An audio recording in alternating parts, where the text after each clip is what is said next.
நம்ம தளபதி நடிச்சிருக்க கோட்டு படத்துடைய 13வது நாள் பாக்ஸ் ஆபீஸ் வசூல் கலெக்ஷன் தான் நம்ம இந்த வீடியோல பார்க்க போறோம். முதல்ல வழக்கம் போல சென்னையில இருந்து ஆரம்பிப்போம். ஆனா இன்னைக்கு கொஞ்சம் ஸ்பெஷலா சென்னை அண்ட் செங்கல்பட்டு ரெண்டுத்தையும் சேர்த்து 2,49,00,000 ரூபாய் கலெக்ட் பண்ணிருக்கு.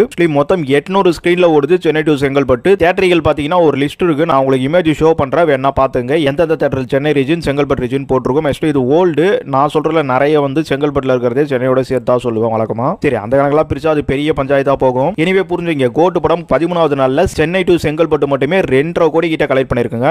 Evening show and night show ரெண்டுமே நல்லா போயிட்டு இருக்கு. அதுல ஈவினிங் ஷோ ரொம்ப சூப்பரா போயிட்டு இருக்குன்னு சொல்லணும். அடுத்ததா தமிழ்நாட்டுல 6,19,00,000 ரூபாய் கலெக்ட் பண்ணிருக்கு கோட் படம். இந்த 13வது நாள்ல மட்டும் நம்ம தமிழ்நாட்டுல 2,500 ஸ்கிரீன் கிட்ட ஓடிட்டு இருக்கு நம்ம கோட் படம். நெக்ஸ்ட் ஆந்திரா தெலுங்கானால 23 லட்சம் ரூபாய் தான் கலெக்ட் பண்ணிருக்கு கோட் படம். இந்த 13வது நாள்ல தேராது போல இருக்கு. ஆந்திரா சைட்லாம் முடிஞ்சு போச்சு, லாஸ்ட்ல போகும் போல இருக்கு. எனிவே நம்பிக்கை ஒண்ணுதான், நம்ம நம்பணும். சோ பாப்போம் ஃபியூச்சர்ல. நெக்ஸ்ட் கேரளால 17 லட்சம் ரூபாய் கலெக்ட் பண்ணிருக்கு 13வது நாள்ல. கேரளால கிட்டத்தட்ட ஒரு 3-4 வருஷத்துக்கு அப்புறம் விஜய் படம் ரொம்ப ரொம்ப ரொம்ப கலெக்ட் கம்மியா பண்ணுது. அதுவும் நல்லா இருக்கிற படத்துக்குன்றதான் மிகப்பெரிய வருத்தம். அடுத்ததா கர்நாடகால 34 லட்சம் ரூபாய் கலெக்ட் பண்ணது கோட் படம் இந்த 13வது நாள்ல.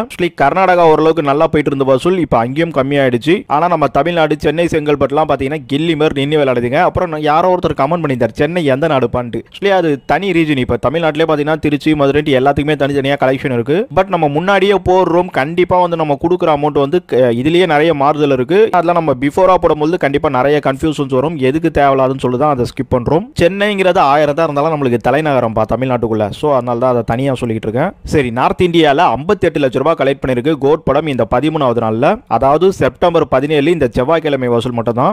நார்த் இந்தியாலயும் வசூல் உங்களுக்கு வீக்கெண்ட்ல இருந்த மாதிரி இல்லாம கம்மியா தாங்க இருக்கு. எனிவே சவுத் இந்தியா காட்டிலும் நார்த் இந்தியால தளபதி வளர்ந்துட்டாருன்றது கிளீனா தெரியுது. சவுத் இந்தியால ஏதோ சதி நடந்திருக்குன்றதும் ஏதோ புரியுதுங்க. சரி, இந்தியாவை பொறுத்த வரைக்கும் கோட் படம் இந்த 13வது நாள்ல 7,51,00,000 ரூபாய் கலெக்ட் பண்ணிருக்கு டோட்டலா. அடுத்ததா ஓவர்சீஸ்லயும் நல்ல ஒரு கலெக்ஷனுங்க. தமிழ்நாடு மாதிரியே ஓவர்சீஸும் 3,46,00,000 ரூபாய் கலெக்ட் பண்ணிருக்கு இந்த 13வது நாள்லயும். சரி, டோட்டலா வேர்ல்டு வைடா பாத்தீங்கன்னா கோட் படம் இந்த 13வது நாள் வசூலா மட்டும் 10,97,00,000 ரூபாய் கலெக்ட் பண்ணிருக்கு. அப்புறம் நான் நேத்தே சொல்லியிருப்பேன், டோட்டலா என்ன பாக்ஸ் ஆபீஸ் சொல்லுங்க இந்த 13 நாளைக்கும் சேர்த்துன்னு சொல்லுவீங்க. சோ அது 12 நாளைக்கு நம்ம நேத்து வசூல் வரைக்கும் ஓரளவு கிளியரா வந்துருச்சு. இருந்தாலும் நான் அதை கரெக்டா சொல்ல விரும்பல. ஏன்ட்டு பாத்தீங்கன்னா கம்பெனிக்காரங்க அபிஷியலா ஒரு போஸ்ட் விடும்போது கண்டிப்பா நம்ம ஒரு 5 கோடியோ இல்ல 10 கோடியோ முன்ன பின்ன இருந்ததுன்னா அப்ப நான் திருப்பியும் மாத்த வேண்டியிருக்கும். சோ அப்ராக்சிமேட்டா சொல்றேன், 4,14,00,000 ரூபாய் கிட்ட கலெக்ட் பண்ணிடுச்சுங்க நம்ம தளபதி நடிச்சிருக்க கோட் படம் வெறும் 12 நாள் வசூலா மட்டும்.